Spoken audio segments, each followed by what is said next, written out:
మీ కుటుంబ శాంతి, ఆరోగ్యం, ఆర్థిక అభివృద్ధి కోసం రుద్రాక్ష మహాపూజలో తప్పక పాల్గొనండి. ఇప్పుడే నమోదు చేసుకోండి.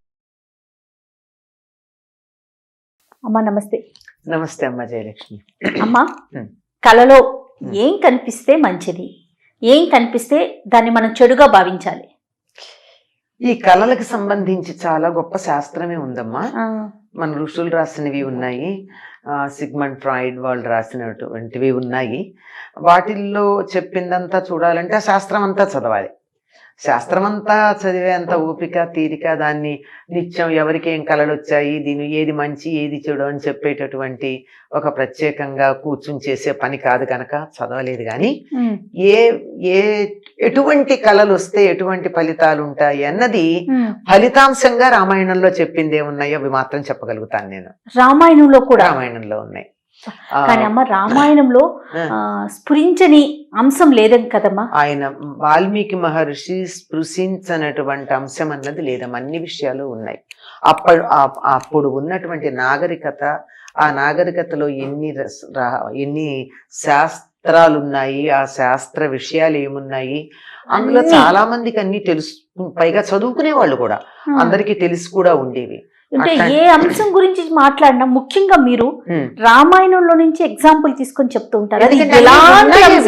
అన్ని ఉన్నాయి. అది ఒక కల్పవృక్షం అమ్మా. నువ్వు ఒక దాని పేరు చెప్పు, అందులో కనపడుతుంది దానికి సంబంధించిన విషయం. బాబా, అద్భుతమైన గ్రంథం. ఇప్పుడు కళలు దశరథుడు రాముడికి వివాహం అయిన తర్వాత భరతుడు మేనమామల ఇంటికి వెళ్ళిన సందర్భంలో కొన్ని సంవత్సరాలు అయిన తర్వాత, అంటే 11-12 సంవత్సరాలు అయ్యి ఉండొచ్చు అప్పటికి. అంటే రాముడికి వివాహమైన 12 ఏళ్లకి 12 ఏళ్లకి దశరథుడు ఒకరోజు సభ చేసి చెప్తాడు, నాకు కళ వస్తోంది, కళలు వస్తున్నాయి, ఆ కళల ప్రకారం నేను ఎక్కువ కాలం జీవించి ఉండను అని చెప్పాడు. ఏమంటే తనకి సంబంధించినటువంటి అంతరిక్షంలోనేమో తన సంబంధించిన నక్షత్రాలు అవి రాహుగ్రస్తమైనట్టు కనపడడం అనేది ఒకటి చెప్పాడు, ఖగోళ శాస్త్రానికి సంబంధించి. అంతేకాకుండా తాను నగ్నంగా కనపడుతున్నానని, అంటే అది తనకి ఎవరన్నా తనని తాను నగ్నంగా కనపడినట్టయితే తన మరణం ధ్రువం అని ఇంకా తనకి సంబంధించి కొన్ని చెప్తాడనమాట. ఈ కారణంగా నాకు మరణం సమీపించింది అని నాకు అర్థమవుతోంది అని చెప్తాడు. ఇది ఒకటి. ఇది కాక అసలు ప్రత్యేకంగా సీతాదేవి హనుమంతుడిని చూసినప్పుడు, ఏమిటి ఇక్కడ ఈ కోతి కనపడింది, ఈ కోతి కలలోకి వస్తే బంధువులకి ఏదో హాని కలుగుతుందంటారు, ఆత్మీయులైనటువంటి వాళ్ళకి ఏదో కష్టం కలుగుతుందంటారు, ఏమిటి నాకు ఇలా కలిగింది, అందరూ క్షేమంగా ఉన్నారా లేదా అనుకుని మళ్ళీ అనుకుంటుంది, నాకు కళ ఏమిటి, నేను నిద్రపోతే కదా కళ రావడం, ఇది నిజంగానే కోతి, కళ కాదు అంటుంది. అంటే కళలో కోతి కనపడితే ఆత్మీయులకి హాని అక్కడ చెప్పింది. ఆ తర్వాత అసలు త్రిజట స్వప్న వృత్తాంతమే ఉంది. త్రిజట అని ఈవిడికి సీతాదేవికి కాపలా ఉన్నటువంటి స్త్రీలలో ఒక వృద్ధురాలు. ఆవిడ అక్కడ కూర్చుని కాపలా కాస్తూ కాస్తూ కాస్తూ నిద్రపోయింది. కునికింది, ముసలిది కదా. దానికి 3 లెవెల్స్ లో కళ వచ్చింది. Continuity of sleep, of dreams. కళలు కంటిన్యూ అవడం కూడా ఉంది. అది ఇప్పుడు అది కూడా ఈ మధ్య దాని మీద కొన్ని పారాసైకాలజీలో ప్రయోగాలు చేస్తున్నారు. ఒక కళ వచ్చి నాకు మంచి కళ వచ్చింది అనుకో, బాగుంది, ప్లెజెంట్. ఆ కళ అనుకోకుండా మెళుకు వచ్చి ఆగిపోయింది. ఆగిపోతే అది కంటిన్యూ కావాలి, అదే కళ కంటిన్యూ కావాలంటే దాన్ని కంటిన్యూ చేసుకునే ఒక టెక్నిక్ కూడా ఉందిట సైకాలజీలో. అద్భుతం కదమ్మా. అద్భుతమా? ఎందుకు వచ్చింది విషయం బాగుంది, కానీ అసలు కళ్ళే రాకుండా హాయిగా నిద్రపోతే ఎంత బాగుండు. అలా ఉంటుందా కదమ్మా? ఒక్కొక్క రోజు అసలు ఏం గుర్తుండదు, అసలు కళలు ఉండవమ్మా. కొంతమందికి విపరీతమైనటువంటి మానసికమైన కార్యక్రమాలు నడుస్తూ ఉన్నప్పుడు మాత్రమే, యాక్టివిటీ ఉంటే మాత్రమే కళలు వస్తాయి. లేకపోతే హాయిగా ఏదో ఏనుగులు తొక్కినా తెలియనట్టు, పిడుగుపడ్డా తెలియనట్టు పడుకున్నారంటారే, అట్లా పడుకోవడం అసలు నిజమైనటువంటి శారీరక మానసికమైనటువంటి అద్భుతమైన విశ్రాంతి లభ్యమవుతుంది దానికి. ఆవిడ చెప్తుంది 3 రకాల కళలు చెప్తుంది. ఒకటి ఏమిటంటే, రాముడు ముందు ఇది 1000 హంసలు మోస్తున్న పల్లకీలో వస్తున్నట్టు, సీతాదేవి ఏమో చంద్రుణ్ణి సూర్యుణ్ణి ఇలా చేతులతో తడుముతున్నట్టు అట్లా. అలాగే తెల్లని ఎద్దులు కట్టినటువంటి రథంలో వస్తున్నట్టు, ఆ తరువాత ఏనుగు మీద తెల్లని ఏనుగు మీద వస్తున్నట్టు ఇలా కళలు వచ్చాయి అంటుంది. అంటే 3 లెవెల్స్ ఈవిడికి వచ్చింది.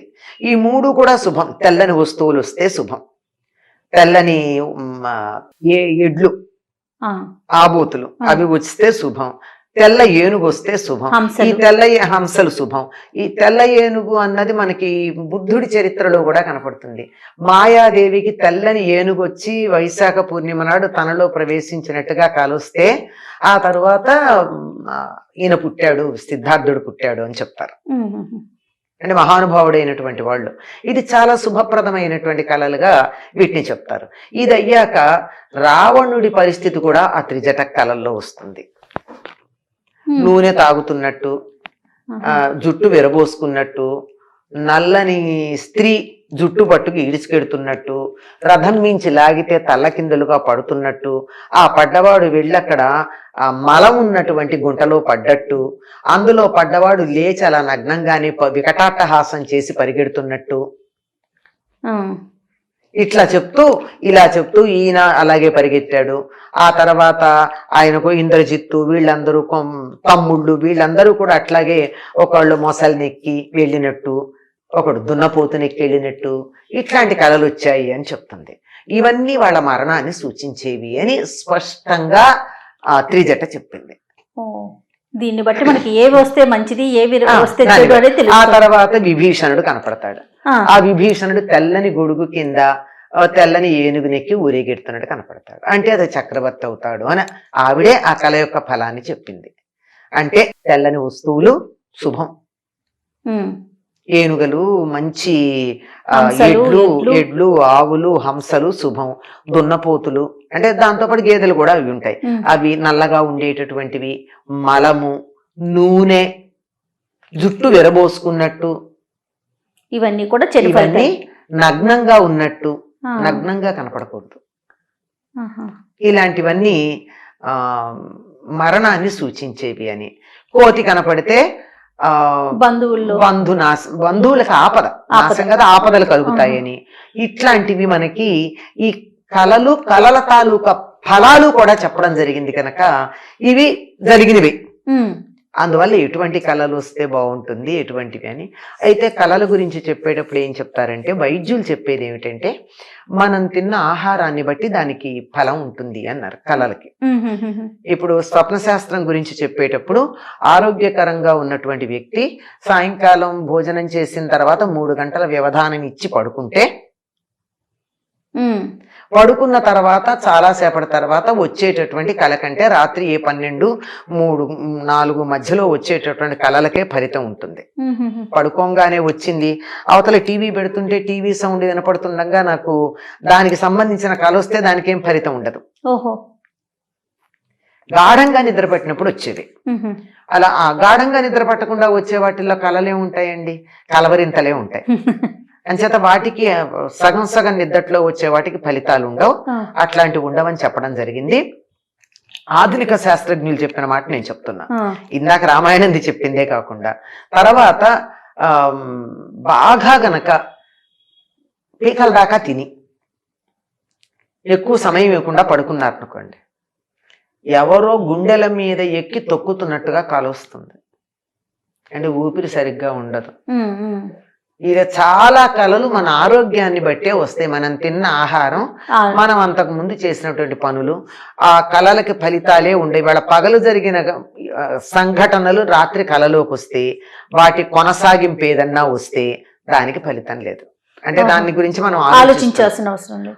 ఆలోచించనిది ఏదైనా వచ్చినప్పుడు మాత్రమే దానికి ఫలితం ఉంటుంది. అది కూడా తెల్లవారుజామున 3:30, 4 ఆ మధ్యలో వచ్చింది తప్పనిసరిగా ఫలితం ఇస్తుంది.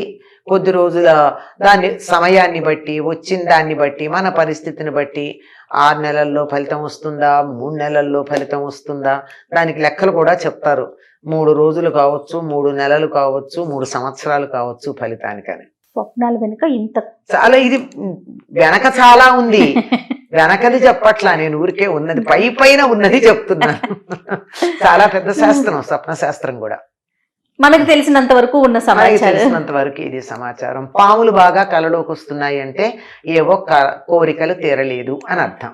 అందులోనూ ప్రధానంగా కామ సంబంధమైన కోరికలు తీరినప్పుడే పాములు కలలోకి వస్తాయట. ఓహో. ఇలాంటివి ఉన్నాయి, ఓకే ఓకే. చాలా విషయాలు ఉన్నాయమ్మా అయితే. చాలా ఉన్నాయి. అంటే మనకు వచ్చే కళను బట్టి నిర్ణయించుకోవాలి. నిర్ణయించుకోవాలి.